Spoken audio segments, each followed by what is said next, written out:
வேகமாய் போக வேண்டும் என்று சொன்னால் தனியாய் போ என்று சொல்வார்கள். ஆனால் ரொம்ப தூரம் போக வேண்டும் என்று சொன்னால் ஒரு நல்ல துணையோடு கூட போ என்று சொல்லுவார்கள். வேதமும் கூட அதைத்தான் சொல்லுகின்றது.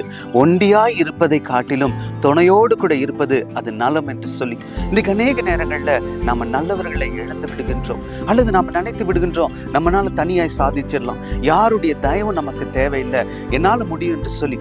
ஒருவேளை நம்பிக்கை இருப்பது நல்லது, தன்னம்பிக்கை இருப்பது நல்லது.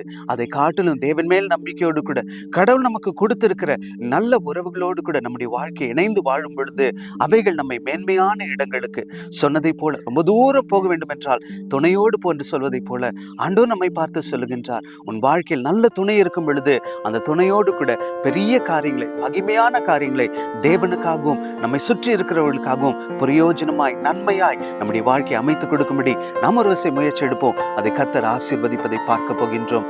ஒரு நிமிடம் முடிந்தது. நாளை சந்திப்போம்.